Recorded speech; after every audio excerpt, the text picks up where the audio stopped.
action. Let's say you do test someone for the next level up, and for some reason or other, either they don't bring it or it's a bad day or whatever. Does that mean they're like demoted back, or it's just like... No, you can't. I mean, I hope actors don't think that, because it's so, like, I know people think I have this one shot, and if I don't take, just if I'm not perfect, then they're never going to see me again. And it's, you can see... But people do think that. I know, and it breaks my heart. It breaks my heart, because there are sometimes when, if you come into me, I remember one story when a young actor came in for Big Time Rush, and it was a Monday. And there were a lot of pages. It was like 8 pages of stuff I needed him to do. And he was not off book, and he was so, like, just scattered and had made no choices whatsoever. And I said, okay, buddy, I'm going to tell you something. You're not going to get this job. And he was sort of like, and I said, I'm telling you this because you know you're not going to get this job, right? Because I sent out this appointment on Friday. How long did you spend with it? And he was like, well, I mean, and I was like, you don't have to tell me the time. But that pausing makes me think you didn't spend enough time. You know you didn't spend enough time. And you took a slot from somebody else who could have been prepared. So you need to make the choice to be prepared and be here and do your best work. And he was sort of like, I was like, I'm not saying I'm telling you because you're young and this is new and if this is your career, you need to make the priority this. You can't toss it off. And he was like, okay, thanks. And I told somebody else about it, and they're like, damn, you were harsh. And I was like, well, I hope I was kind, because there are other casting directors that I know of who would have ripped him for not coming in prepared. Or would have just dismissed him forever. And, so I was hoping it was a teachable moment. All you can do is bring your best to it and be prepared and have all your choices and be ready for anything. Right. And then you have to let it go. Right. But if you don't do that, then you're letting yourself down. Yeah, because so much of this career and the decisions are not in your control, but that is one of the few things you can control, is how prepared and how ready you are when you're called upon to audition. And there are times, like, in the room where I'll pre-read someone and they'll come back for producers, and whatever, they get up in their head and all that, all that stuff that happens, and they put the pressure on themselves and they don't do their best. Never, not once in the however many years I've been doing this have I heard a producer turn to me and being like, what the hell was that? He's dead to me. That was trash. Like, they just kind of look at me like, oh, and I was like, oh, having a bad day. Yeah. Okay, who's up next? Right. There's never like, I will never see that person again. Right. It's just sort of. That's good to know. But if you do it repeatedly, if there's something that happens repeatedly. Right, the pattern, then that's the difference. Then I have to look at that and go, that's on you. When that happens, it maybe depends on the producers. Would you be like, do you want to try it again? Like in the... Yeah, sometimes like if I can see it, that they lost their way, that they were doing really well and they lost a line and then they lost their way, and I'm going to be like, I will sometimes, if I know that they can do it, I'll be like, do you want to do that? Let's just do it real quick again. And they're like, great, thank you. Often that happens. But sometimes I just don't have the time for it. Or like certain producers are like, we're just going. Yes, exactly. There was one guy who came in, and it was just he and I taping for something that was in Canada. And he didn't feel like he did his best with me in the room, and he retaped and had his manager send it to me, which I thought, like, well, good for you. I respect that. He didn't get the job, but I was like, I love that you tried that. I'm not like, ugh, why did you do that? I was like, oh, thanks. I didn't think so, but okay. And he hasn't done it every time. It was just that one time. Yeah, I was gonna say, do people do that more often? No. I think if someone did that to me every time they came in, I would be like, okay, buddy. Yeah. You need to trust the process. You need to trust me that I'm going to present the best of you. Back to Nickelodeon. Uh-huh. Big Time Rush, and there was another show? 100 Things to Do Before High School. Besides the producers, like, how involved is Nick? Very involved. In the casting process? Very involved. Yeah, they're not like, you have to see these people, but Julie Rose, who was the person I worked with the most at Nickelodeon, who's the loveliest person on the planet, would just always, whenever I called, she'd say, how can I help? That was her attitude of like, what do you need? How can I facilitate to make your life easier? She was like my advocate. It didn't feel like she was my adversary. Yeah. So they're very involved. Or they sometimes are like, oh, we just had a search, like I had to find twins for 100 Things. Yeah. You should check out these kids. I don't know if they're, there's a finite number of twins in the world. And I was like, actually, I'd read them, or they're going to have them in. Helpful in that regard. Is the process for like a Nick pilot any different than like network pilots? Well, it's funny, I didn't do the pilot for Big Time Rush. The pilot had been shot and they recast, and then they were redoing, like I found Sierra Bravo. And then I didn't do the pilot for 100 Things, and I came in after that. So, but they take their time, they want to do it right. Because it's not like in the normal pilot season usually. Yeah. And it's a little more time. But it's and still also just in their minds, they can put things on whenever. They're not locked into a fall finishing, and they want the right cast. So same with Disney. Disney takes their time. Like, they want the right people, and so they will keep looking until they have found the right person. So your master lists are like very long for those ones. Yes. Seeing everyone in town. Yes. Disney usually is the same studio and network, so it's just one test. Okay. And then same with Nickelodeon. It's just one test. Sometimes they do. I think they've done co-pros before, but usually it's just the one test. Yeah. And do they bring a lot more options then, or is it? No, it's about they don't want to waste people's time. They bring like 5, 4 or 5 at the most. If you have like whoever you like, you should bring. Tell me about Man with the Plant. It's great. I love it. It's such the crew and cast are so fabulous, and nothing against Matt Leblanc prior to this, but I always thought like, oh yeah, he plays Joey. Yeah, sure, Joey. Like great, he's good. He is a goddamn surgeon with comedy, and he makes it look so effortless, which I think was my mistake on Friends, that I was like, oh, that's who he is. In run-throughs and stuff, he'll say a line and go, nope. And I'll say it again. I was like, God damn it, you made it funnier. Like, I was like, oh, no, that's fine. What are you talking about? He's like, and he made it funnier. And I don't know how he does it. I would love to, like, watch a run-through. I just, like, sit in and watching him do it. It's phenomenal. He's so good. And everybody else, I'm like Kevin Nealon and Liza and, Khalid, Stacey Keach, Swoozie Kurtz, who's the cutest person on the planet. Did you do the pilot? No, we didn't. We came in on the second season. We were doing something else. We couldn't do the pilot. It's just a dream, and they're so lovely, and the Philgos are so great, and they're just like thank you so much. That was a great session. Like they're always like kind at the end. It's great. They're lovely.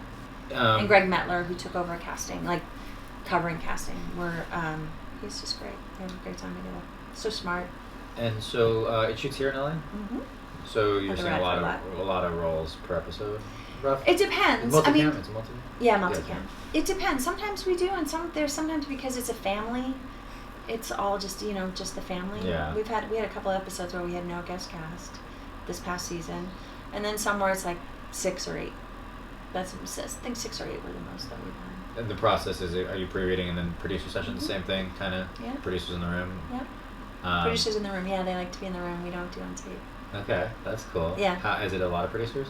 No, it's usually just this one. Greg Mettler is there, and then whoever wrote the episode will be in the room. And then we send the final slips. Yeah. Sometimes they show it to the writers as well to decide. Is Matt involved in casting at all? No, he's aware of who's hired and things like that. But he kind of trusts us to do what we do, and he doesn't. He's always complimentary and always he's kind of a quiet guy. Keeps to himself. Can we pause for a second on casting stuff and just tell me about Matt? He's just a dude. Like he's so I remember when we started. It was when he was still doing episodes. He was a wild man the first year. He was doing episodes and Top Gear and Man with the Plan. Wow. He was flying back and forth to England to shoot Top Gear and episodes. I think he finished episodes already, but Top Gear. He was bonkers. I don't know how he did it. But he was great. I had listened to a podcast about the creators of episodes, and I was like, oh, can I talk to you about these? He's like, yeah, what's up? Very direct and clear and nice. It just. I'm not going to be invited to his holiday party anytime soon, but a lovely man and hardworking, and he just wants to make good stuff. I'm going to just rapid fire questions you about the show. How many submissions do you get per role normally? I'd say 3,500 for a co-star is not... That's aggressive. 3,500. Yeah, about that, yeah. And for guest star? Probably more. Oh my god. Yeah. And how many do you see? You're 20-ish, you said? Yeah. 20 per role? Yeah. And then you take 6 to the producers? Yeah. 6 out of 3,500 guys. That's crazy. I know. And we look at every single one. I look at every single submission. Okay, when you're going through, what makes somebody stand out for you? I think it starts with the headshot, and that's so subjective. I can't, I always say a headshot should look like you on a really good day.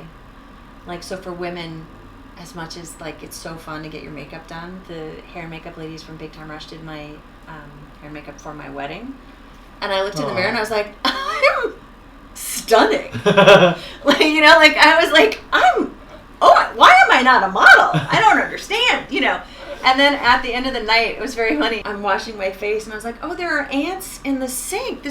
Oh no, they put individual eyelashes on me. You have such long eyelashes. Thank you. It's really ridiculous. It's not fair. I know. People do love my You can borrow them if you want. Angela, what do you think? She loves them. So I get it. I totally get it. But you never want to disappoint someone when you walk in the room. So like I always say, like, the makeup you put on in the rearview mirror as you're heading to somewhere, like it should just be you, natural, whatever your makeup is going to be. So it starts with that, and I just want to see like the life in your eyes. If it's a cop, I don't need to see you in a cop costume or a doctor's jacket. If you're in a like I don't need it. I can figure it out. Right. You can imagine. Yeah. I can picture it. Yeah. That's my job. That's what we do. So it starts with that, and it's all subjective. And then from there, if I like the photo, I'll look at the resume, and I'm big into theater, so I like to see if you've had some theater training, because I do feel like with a multicam, it helps. Right. Because you know how to find, when to wait for laughter and do all of that sort of stuff. Do you look at reels and stuff too? Or? Yeah, okay. Sure. That helps. Particularly with pilots too, that helps. Right. Are you Marc both in the room? It depends. If he's based in New York a lot, so he's back and forth. If he's here, yes, absolutely. But I'm there from pre-read to producers. Do you like to read with actors, or I do. Do you have an associate taping, or I do it all. You do it all. Mm-hmm. Do you have an associate on the show? I do. Mm-hmm. We do. I want Marc to feel like he's out. How do you feel about people dropping off stuff, drop-offs, headshots? It's fine. I get it. But you own a lot, right? Yeah. So they can't really get to you. There's some people who are like, if you're somewhere, then they'll, find you and all that. I get it. It's sort of hard in that way of like, okay. Yeah. I'm trying to be more eco-friendly, so I don't keep my files the way I used to. I have a lot of electronic files and stuff, so it's like, okay, you've given me this headshot. What am I gonna? So I have it, and I'll make a note on breakdowns and stuff that you can buy, but. Do you keep notes of the actors and breakdowns, like after auditions and stuff? And I keep all my sessions. I use my iPad, and I don't print out a session, so I write everything on there, so I have it all. Oh. Do you ever see small roles and don't release them, just pull 10 people you know? I have friends that do that. I don't, because I just find it easier to send out the breakdown to set up the session. Right. That's true. Even if I have people in mind, like if I send out the breakdown, but I want to see these people. If they're not submitted, put them in. Got it. Pet peeves. What are your pet peeves? Not being prepared on a Monday, clearly. I talk about that a lot. Yes. That's the biggest one. Or not reading the room. There are people who come in, and when you have 7 people waiting outside, and they're like, hey, how you doing? Hey, how you doing? That's a great shirt. Hey, how you doing? Love that necklace. Yeah. And you're like, we don't have that time. Right. You've just told me you don't know how to see what's happening, and it makes me worried what you'll do on set. You need to be my friend. You need to do good work, and we'll get there. That's what I need you to do. So when people don't read the room, that's really frustrating. When people bring in too many props, can I tell you my favorite? Yes. I love a favorite audition story. We were doing a series for MTV called Shannara, the Shannara Chronicles. Oh wait, I want to talk about that too. Okay. So I love that show. So the princess has these visions of monsters, and she starts drawing these drawings to try and figure them out. And then her boyfriend comes in the room. They have a little chat, and then the next scene is she has run away. And she meets this rover. They're called rovers, and the rover gives her this tea that, of course, is laced so that she'll, fall asleep, and rover can steal all her stuff. Princess figures it out, throws the tea in the rover's face, and then she takes bread and drives off. Right. So this is Flies for off, the role of princess. Somebody's audition. Yeah. So this young woman comes in, and MTV wanted people to. They wanted to really. Find people. They wanted to discover people. They were totally okay with it. So I was reading a lot of people who had not done much before. And this young woman comes in, and she is wearing almost like a Peter Pan top, and a belt, and she's got a sword in it. And at first I was like, okay. But whatever you need to get to where you need to go, I get, sometimes you have to wear the right shoes to feel like the character. Right. Whatever you need. Yeah. I'm not, no judgment yet. And then she was like, can you give me a minute? A minute is, in my head, I'm like, a minute is a lot longer than you think when you're silence with 4 people in a room. It's a lot. So I gave her, so she's putting out drawings on the floor of the demons that she has drawn herself. She's also got a loaf of bread off in the side. And I was like, okay. Now our cameras. This locked. is so wait, this is straight to producers? No. The 4 people in the room were you and all kinds of people. It was 3 people. I mean, 3 people total. Like I just mean my associate and I and her. Oh, okay. So the camera's locked off basically. So she's on the floor. So my associate just tips down the camera, so it's the top of her head for a good portion of it. I was like, okay, all right, she's green. Okay, that's fine. She wasn't ready for this. She was lovely, not ready for this. Second scene, she's like, okay, I have this cup. Can you hand it to me for the tea? And I was like, sure. Is it full? No. I would never have done. I would never have. There was no way I would ever done that. No. So, but the sides were changed slightly. They were just, but I didn't know them well enough at that point. You know how you memorize. And right. But if I didn't look at the pages, I would have gone back to the old side. So I'm holding the cup here as I'm like turning the page, like, okay. And it's a plastic cup, it's fine. And I hand her the cup at the appropriate moment. Yeah, I hand her the cup at the appropriate moment. And she, she's vibrating with excitement and, as you get. And adrenaline coursing through her. So instead of just throwing, like pretending to throw, she throws the cup at me.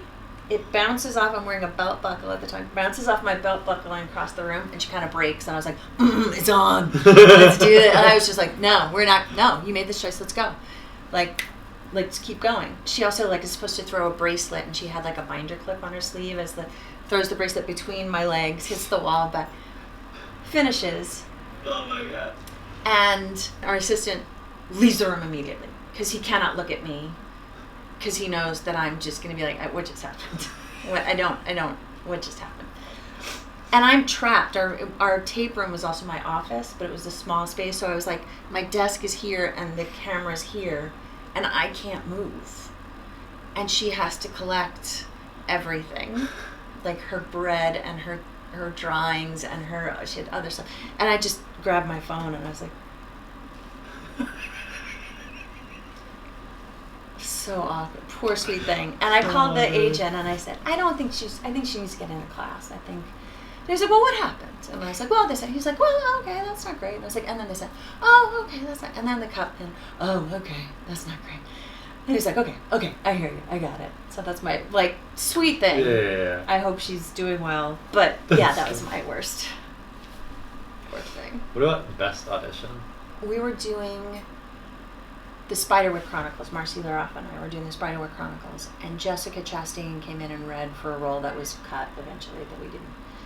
But I was like, oh, you are sprinkled in stardust. It was just you're a goddamn star. You'll be just fine. Yeah. it's just that knowledge. I don't know, is she doing I think she's, she's okay. Doing infomercials. Yeah, infomercials. What makes someone stand out in the room for you? I like it when people are are in it to win it, or just present and with you and great, let's do this, what do you want? And when it feels collaborative, not show me how. It's what are we doing? Let's do this. What do you need? Yeah, oh, I can do that. Yeah, let's go. Okay. It feels like you're there to have fun.